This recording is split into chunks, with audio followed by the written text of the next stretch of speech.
Hello everyone! Welcome to my channel. Our topic for today ay tungkol po sa pagtulog. Question: nababawi ba ang tulog? Kung kailangan mo ng 7 hours of sleep pero 3 hours lang ang tulog mo ngayon, mababawi mo ba yun pag 11 hours ka naman matutulog bukas?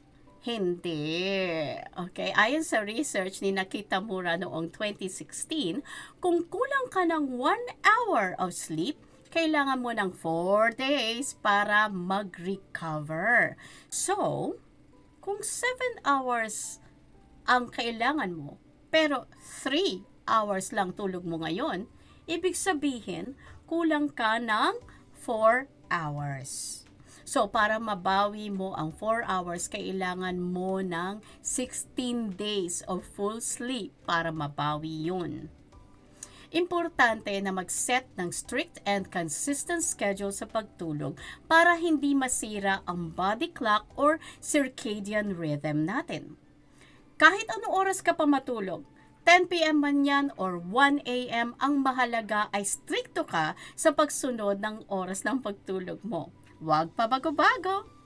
Kailangan maayos ang circadian rhythm natin para hindi nalilito ang ating katawan kung kailan ba dapat mag-release ng hormones. Kung paiba-iba tayo ng schedule ng pagtulog, maaaring magkaroon tayo ng hormonal imbalance na nakakaapekto sa immune system natin. Kung madalas ay kinakailangan mo isakripisyo ang tulog mo at kung ikaw hindi mo kaya, that's okay. It doesn't mean you are weak. It just means na hindi ka compatible with your environment.